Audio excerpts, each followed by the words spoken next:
Thank you, नमस्कार। Clinical point of view से मैं 3-4 चीज़ें कहना चाहूँगा। सबसे पहले मैं उस बात पे टच करना चाहूँगा जो हम कहते हैं सीटी स्कैन और बायोमार्कर्स, क्योंकि उसका बहुत मिसयूज़ हो रहा है और वो नुकसानदेह भी हो सकते हैं। तो अगर हम देखें तो सीटी स्कैन आजकल बहुत ज़्यादा लोग करा रहे हैं और ये सोचते हैं कि जब भी उनकी कोविड पॉजिटिव रिपोर्ट आई तो एकदम सीटी करा लें।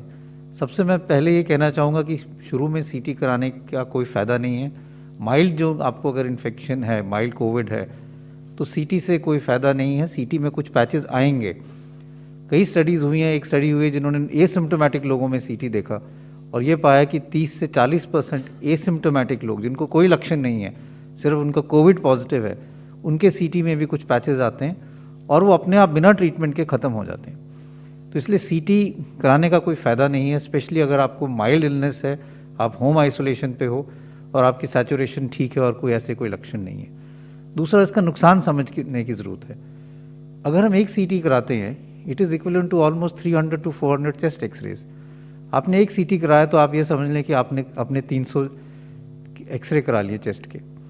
और ये भी डेटा है, IAEA का भी, इंटरनेशनल एटॉमिक एनर्जी कमीशन का भी डेटा है, जो रेडिएशन प्रोटेक्शन इन मेडिसिन की बात करते हैं, कि बार बार स्पेशली यंगर एज ग्रुप में सीटी कराने से risk of cancer in later life increases.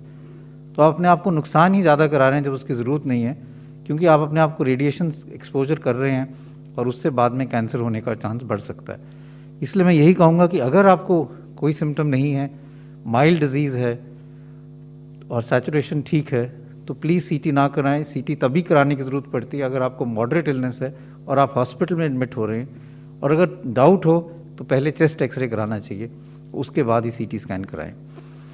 दूसरा है बायोमार्कर्स। बायोमार्कर्स का मतलब कि आजकल लोग कोविड पॉजिटिव हुआ तो ब्लड टेस्ट कई करा लेते हैं। अपना CRP देख लेते हैं, ब्लड CBC देख लेते हैं, डी डाइमर देख लेते हैं, LDH देख लेते हैं, फेरेटिन देख लेते हैं। फिर से मैं यही कहना चाहूँगा कि अगर आपको माइल्ड इलनेस है, होम आइसोलेशन पे हैं, अगर आपकी सैचुरेशन ठीक है और कोई और लक्षण नहीं है, बुखार भी ज़्यादा नहीं है, तो इन सारे बायोमार्कर्स का करने का कोई फ़ायदा नहीं है। इससे पैनिक रिएक्शन ही ज़्यादा होगा। ये सारे बायोमार्कर्स एक्यूट फेज रिएक्टेंट है, मतलब अगर आपके बॉडी में कभी भी इन्फ्लेमेशन होगी तो ये बढ़ेंगे। अगर आपको फिंसी हुई, कोई ज़ख्म हुआ, दांत में इन्फेक्शन हुआ, तो भी ये सब बायोमार्कर्स बढ़ेंगे, क्योंकि एक बॉडी का इन्फ्लेमेटरी रिस्पॉन्स है। तो इससे ये नहीं पता चलता कि आपकी बीमारी जो है वो बढ़ गई है। लोग ये घबरा जाते हैं कि मेरा CRP बढ़ गया इसलिए अब मुझे स्टीरॉयड शुरू कर लेना चाहिए, और उससे ज़्यादा नुकसान हो जाता है। तो इसलिए मैं यही फिर से कहना चाहूँगा कि चाहे वो बायोमार्कर्स हों, चाहे CT स्कैन हो, माइल्ड केसेस में उसकी कोई इंडिकेशन नहीं है। और अगर आपको ये कराना है तो डॉक्टर की सलाह से, जब आपको मॉडरेट इलनेस हो तभी कराएं, और ये समझें कि इसका नुकसान भी हो सकता है और अननेसेसरी बायोमार्कर्स की रिलायंस के कारण ओवर ट्रीटमेंट हो सकता है, जिससे नुकसान हो सकता है। तो इसलिए ये बहुत ज़रूरी है कि हम समझें कि biomarkers can be more harmful. CT scan तभी करना चाहिए अगर उसकी इंडिकेशन हो। कुछ लोग ऐसे हैं जो हर 3 दिन बाद CT करा रहे हैं, और मैं उनको यही कहना चाहूँगा कि उससे नुकसान ज़्यादा है।